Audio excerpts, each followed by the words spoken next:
Cost of equity value is here. It is the market risk premium multiplied by the 5-year beta, and that is going to be added to the risk-free rate. The weighted average cost of capital is going to equal the weight of equity multiplied by the cost of equity, and that's going to be in addition to the weight of debt multiplied by the cost of debt, and that's going to be multiplied by 1 minus the tax rate.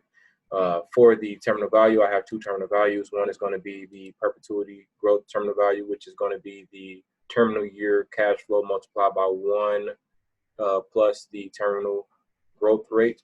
And then that's going to be divided by the weighted average cost of capital minus the terminal growth rate. And then for the EBITDA multiple method is going to be the EBITDA in the terminal year, which is going to be my EBIT plus depreciation and amortization for my EBITDA. And that's going to be multiplied by my EBITDA exit multiple. To come up with the implied share price for both methods, I take the enterprise value, which is the discounted cash flow net present value of all cash flows, subtract the debt, subtract the non-controlling interest, and I come up with an implied equity value.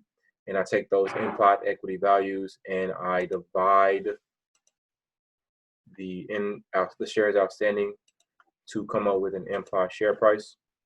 For my sensitivity analysis, for both models, I have the weighted average cost of capital by the terminal growth rate.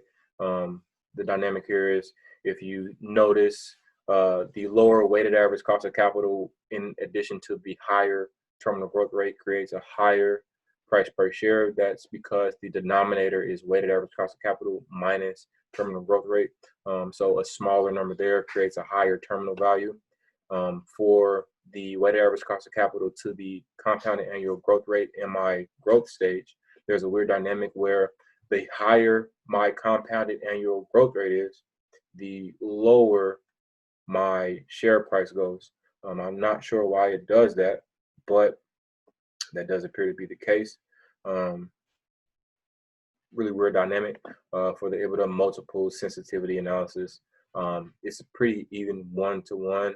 One move with either the weighted average cost of capital or the EBITDA exit multiple creates about a $3 to $4 increase or decrease in the share price.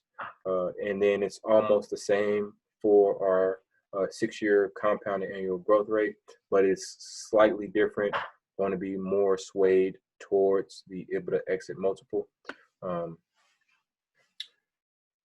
Main drivers of value are obviously going to be your required return for your net present value. That is going to be a big determinant. As you can see, the swings here are going to be pretty substantial in both methods.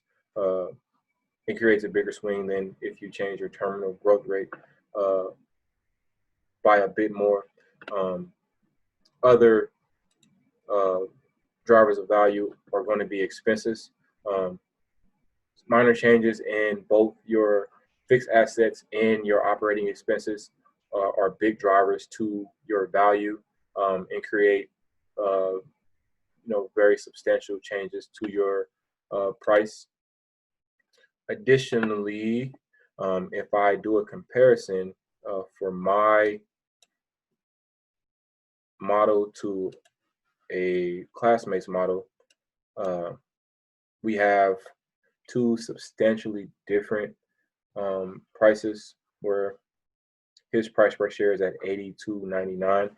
Reasons for that are going to be because our weighted average cost of capital is essentially the same, but his compounded annual growth rate is going to ultimately be different from mine. Additionally, we have pretty similar market premiums. Our betas are different.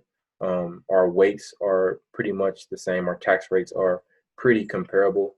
But I think that this weighted average cost of capital being the same, but the projected compounded annual growth rate being substantially different creates a different value, whereas mine appears to be a lower compounded annual growth rate. I feel pretty confident in what I have here in my projections. mostly based on my assumptions.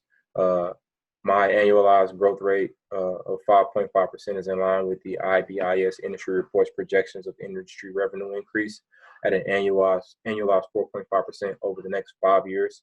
I believe that IHG will have a higher than average industry average because they are one of the industry major players. And then my terminal value growth rate is going to be in line with the projected global real GDP long-term forecast of 2.478%, which I have 2.5%, and that is projected based on 2020 to 2040 by the OECD. And so I feel that this company in the hotel industry has a pretty high correlation with gross domestic product. As GDP is up, travel is up, tourism is up. As GDP is down, travel is down, and tourism is down. And so I feel really confident about my assumptions.